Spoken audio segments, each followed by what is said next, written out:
ये magnetic field produce due to a straight current carrying conductor of finite length. Finite length के कारण किसी point P पर magnetic field कैसे find करेंगे। ठीक है, ये A B length, A B जो है कोई वायर है, ठीक है, जिसमें आई एम्पियर की करंट फ्लो हो रही है।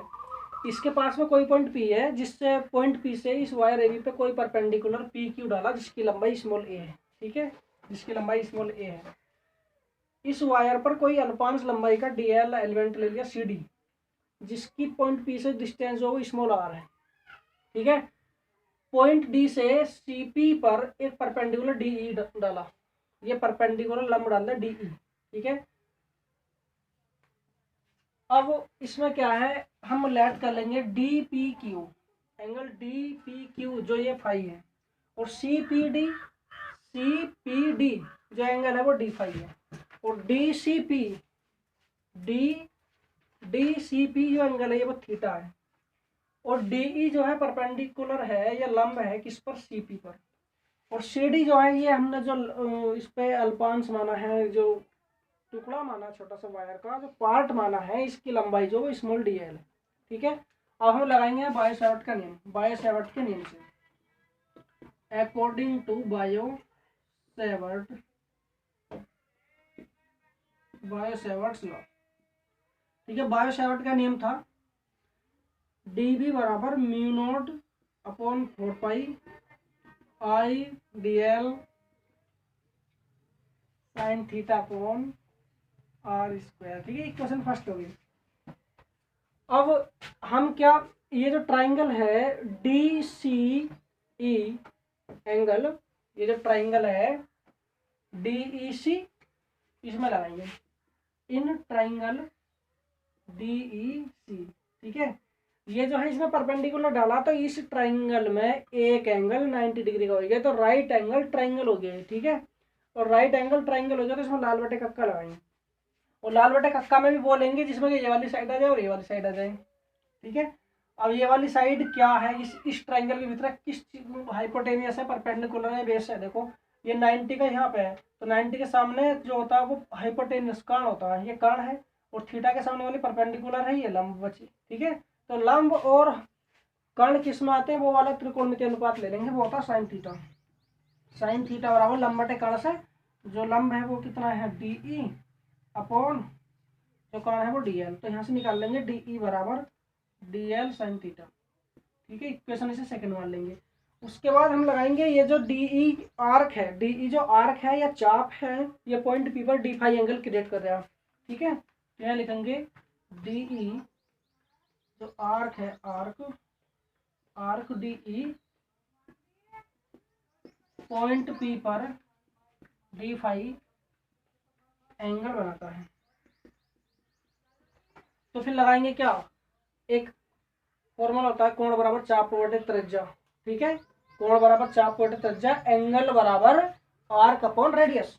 ठीक है, तो ये है कोण बराबर चाप बटे त्रिज्या, तो एंगल कितना है डी फाई। ठीक है, और आर्क जो लग रहा है, चाप जो लग रहा है वो डी ई है, तो डी ई, रेडियस आर है, तो यहाँ से डी ई निकालेंगे, डी ई बराबर आर डी फाई। इसे इक्वेशन सेकंड मान लेंगे। अब इक्वेशन थर्ड मान लेंगे। इक्वेशन सेकंड और थर्ड से देखो इनकी एलएचएस बराबर है तो आरएचएस बराबर होंगी, या इक्वेशन सेकंड से डीई की वैल्यू उठा के इक्वेशन थर्ड में रख दो। ठीक है, from equation second and third, यहाँ से हो जाएगा फिर क्या, डी एल साइन थीटा बराबर आर डी फाई। ठीक है, यहाँ से डी एल साइन थीटा हो आर डी फाई होगी, इसे इक्वेशन मान लो 4, इक्वेशन 4 मान ली। अब हम ये जो ट्राइंगल है क्यू, ये पी क्यू डी, इसमें लगाएंगे in triangle P Q D, तो इसमें क्या लगाएंगे, एक तो ये वाली साइड आ जानी चाहिए क्यू पी, और एक आ जानी चाहिए क्या डी पी, ये दो साइड आ जानी चाहिए। तो ये किस, अरे ये दो साइड है कि ये आधार है और ये कर्ण है, आधार और कर्ण किस में आते हैं, ये कोस में आते हैं, कोस बराबर आधार बटे कर्ण होता है, तो आधार क्या हो गया इसका, यहाँ से आधार हो गया इसका और कान है इसमें आर। ठीक है, यहाँ से आर की वैल्यू निकाल लेंगे। आर बराबर ए बटे, यहाँ पे कोस फाइव है, कोस फाइव ये है ना एंगल, तो ये हो जाएगा ए बटे कोस फाइव। ठीक है, इसे मान लेंगे इक्वेशन 5। अब हम डी एल साइन थीटा और आर की वैल्यू उठा के इक्वेशन फर्स्ट में रखेंगे। ठीक है, on putting value of D L sine theta and R in first we get.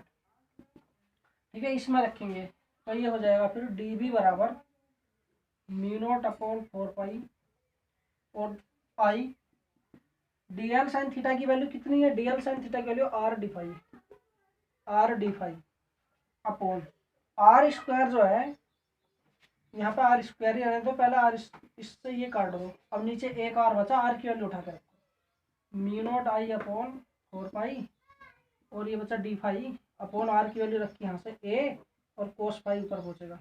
ठीक है, तो ये हो जाएगा mu naught I upon 4 pi cos five upon cos five D five upon A, ये आएगा डी वी। ये डी वी जो आया है, मैग्नेटिक फील्ड जो आया है, ये इस सी डी लंबाई के वायर के कारण आया। हमें निकालना पूरी लंबाई ए बी के कारण जो मैग्नेटिक फील्ड है।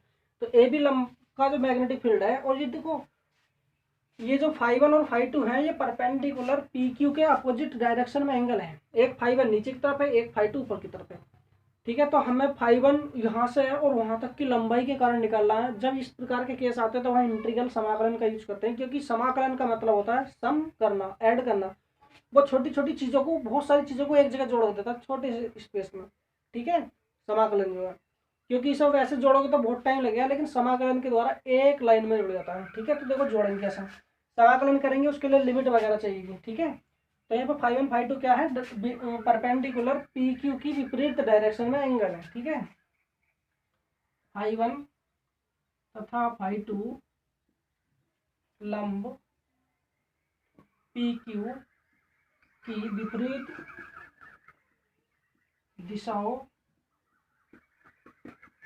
में कोण है। ठीक है, ये विपरीत दिशाओं में कोण है, तो φ1 को नेगेटिव लेंगे और φ2 को पॉजिटिव लेंगे। ठीक है, विपरीत दिशा में कोण है, अतः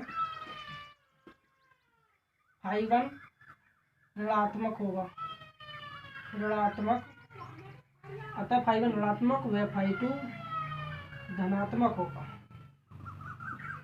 ठीक है, φ1 क्या है, वो ऋणात्मक और φ2 धनात्मक है।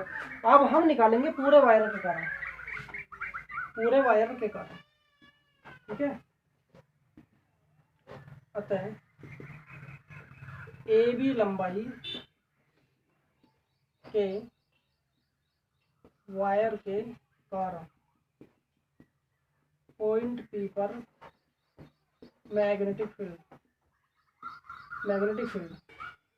जब यह इंटीग्रल का निशान इधर लगेगा तो डी जो है, डी वो इंटीग्रल से कैंसिल हो जाएगी।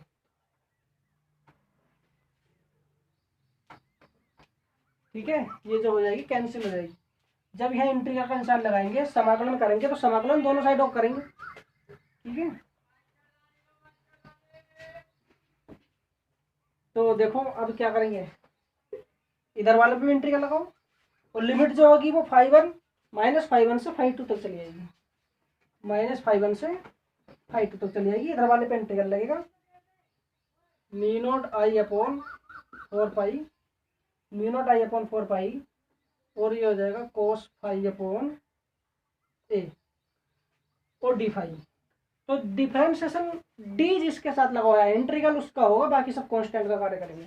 ठीक है, तो इंटीग्रल किसका होगा, यहाँ पे ओनली कोस फाइव का होगा, बाकी सब कांस्टेंट है, बाकी सबको बाहर निकाल लो। Mu naught I upon 4 pi ए अंदर रह जाएगा माइनस के φ1 से φ2 तक कोस फाइव और डी फाइव। ठीक है, अब mu naught I upon 4 pi A cos five का जो इंटीग्रल होगा वो हो गया साइन फाइव। ठीक है, लिमिट जो हो जाएगा यहाँ पर साइन फाइव और लिमिट माइनस φ1 से φ2। लिमिट कैसे अप्लाई करते हैं, limit upper limit minus lower limit. ठीक है, तो पहला अपर लिमिट मतलब ऊपर वाली लिमिट छोड़ेंगे, फिर नीचे वाली। ये हो जाएगा mu naught I upon 4 pi A. तो upper limit sine phi two minus sine minus phi by, ये लिमिट इस पर अप्लाई हो गई। तो यहाँ हो जाएगा mu naught I upon 4 pi A, और ये हो जाएगा यहाँ पे sine phi two. Sine minus theta क्या होता है? Minus sine theta. Sine minus theta जो होता है माइनस साइन थीटा होता है, ठीक है। तो ये हो जाएगा यहाँ पे प्लस, क्योंकि एक माइनस बाहर से आएगा साइन फाई वन, ठीक है।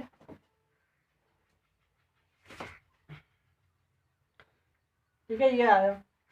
तो ये हमारा ए बी लंबाई के वायर के कारण वायर से ए डिस्टेंस पर जो पॉइंट पी है वहाँ मैग्नेटिक फील्ड आई है, ठीक है। अब यहाँ पे कुछ केस बनेंगे। केस फर्स्ट बनेगा, यदि पॉइंट पी के दोनों ओर वायर की जो लेंथ है वो इन्फाइनाइट तक जा रही है, मतलब वायर ऊपर भी इन्फाइनाइट और नीचे भी इन्फाइनाइट तक जा रहा है, तो वहाँ पे फाई वन फाई टू जो होंगे वो क्या होंगे, ठीक है। एक केस वो बनेगा। दूसरा केस, पॉइंट पी जो है ए के पास है, पॉइंट जो पी है वो ए के पास है, ठीक है।